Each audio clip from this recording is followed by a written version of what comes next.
Assalamualaikum warahmatullahi wabarakatuh. Salam sehat, salam sejahtera bagi kita semua. Di sore kali ini kami sedang melakukan penyepraian yang kedua di usia 35 hari setelah tanam. Adapun sasaran penyepraian kali ini yaitu untuk mengendalikan gulma dan hama pada tanaman padi. Seperti yang teman-teman saksikan dalam video kali ini, bahwa gulma yang tumbuh begitu lebat dan hampir menutupi area pertanaman. Gulma yang tumbuh pada area pertanaman ini dapat mengganggu perkembangan tanaman. Gulma bersaing dengan tanaman padi dalam hal perebutan nutrisi, air, cahaya matahari, dan ruang tumbuh. Selain itu juga, gulma bisa menjadi sarang hama ataupun penyakit bagi tanaman padi. Dampak yang disebabkan gulma pada tanaman padi bisa mengakibatkan penurunan hasil sampai dengan 40%, bahkan bisa sampai mengakibatkan gagal panen kalau pertumbuhan gulma dibiarkan begitu saja. Dan kita juga menemukan mulai adanya serangan hama seperti hama putih palsu, hama penggerek batang, dan hama borang di area pertanaman. Kita akan ulas sedikit mengenai hama-hama tersebut ya. Yang pertama adalah hama putih palsu. Hama putih palsu ini merupakan hama ulat yang menggulung bagian daun, makanya hama ini disebut dengan hama pelipat daun. Hama ini hidup dengan cara menggulung daun dan menggerek jaringan hijau daun atau klorofil dari dalam lipatan daun, sehingga mengganggu proses fotosintesis. Kerusakan yang terjadi adalah adanya warna putih pada daun di pertanaman. Ciri-ciri tanaman padi terserang hama putih palsu yaitu terdapat daun padi yang menggulung atau terlipat dan berwarna putih. Yang selanjutnya adalah hama penggerek batang atau biasa diistilahkan disebut dengan sundep atau beluk. Hama ini merupakan hama yang ulatnya hidup di dalam batang padi. Hama ini hidup dengan cara menggerek bagian batang padi yang menyebabkan terputusnya bagian batang padi sehingga mudah untuk dicabut.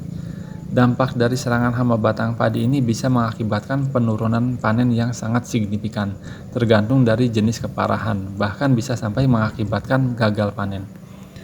Adapun ciri-ciri tanaman padi terserang hama penggerek batang ini biasanya pucuk daun akan menggulung dan berwarna oranye kekuningan, tampak layu dan mudah untuk dicabut. Dan yang berikutnya adalah hama wereng. Wereng ini merupakan sejenis serangga yang memiliki ukuran sekitar butiran beras. Hama tanaman padi ini memiliki daya penyebaran yang sangat cepat dan ganas. Wereng juga dikenal sebagai serangga penghisap tumbuhan, dan hama wereng ini juga perannya sebagai vektor bagi penyebaran virus tungro yang menyebabkan tanaman padi menjadi kerdil. Ya teman-teman, terima kasih masih menyimak videonya sampai dengan saat ini. Selanjutnya kita akan bahas mengenai obat-obatan yang kami gunakan untuk mengendalikan gulma dan hama pada tanaman padi untuk saat ini. Untuk mengendalikan gulma di area pertanaman, saya menggunakan herbisida Loyan 25 SC. Herbisida Loyan ini adalah herbisida sistemik yang mengendalikan berbagai jenis gulma yang menjadi tantangan utama dalam budidaya tanaman padi. Dengan kandungan bahan aktif Rinskor, herbisida Loyan ini memberikan solusi pengendalian gulma yang cepat, efektif, dan tahan lama, bahkan terhadap gulma-gulma yang selama ini sulit diberantas seperti teki dan rumput-rumputan. Dengan mekanisme kerja yang unik, herbisida ini bekerja sejak hari pertama diaplikasikan, menghentikan pertumbuhan gulma secara sistemik dan menyeluruh tanpa merusak tanaman padi. Formulasinya yang fleksibel memungkinkan produk ini digunakan dalam berbagai kondisi. Dan inseksida yang saya gunakan untuk mengendalikan hama pada tanaman padi yang pertama adalah Spontan King.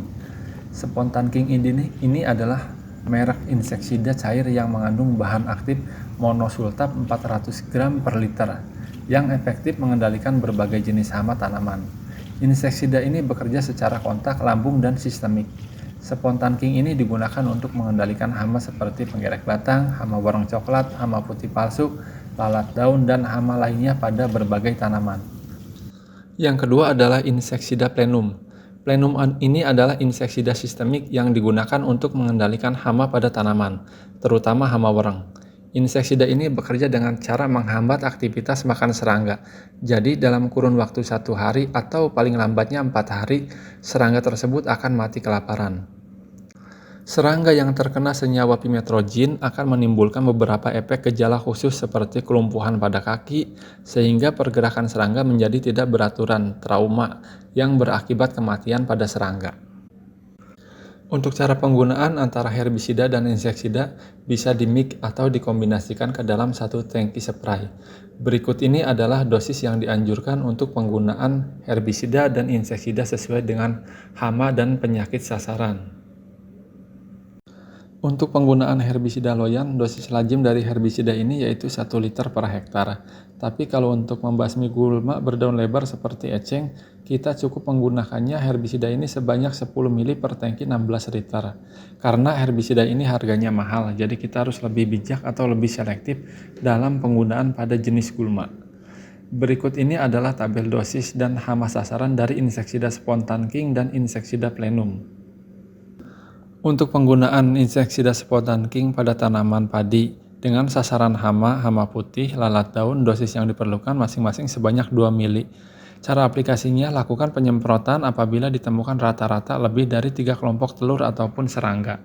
Dan untuk hama pelipat daun, penggerek batang, warang coklat, warang punggung putih, dosis yang diperlukan masing-masing sebanyak 3 mili per liter. Dan untuk cara aplikasinya, penyemprotan dilakukan apabila ditemukan rata-rata lebih dari 20 ekor per rumpun atau 1 ekor per tunas. Dan untuk penggunaan inseksida spontan king pada tanaman yang lain, teman-teman bisa lihat di dalam tabel.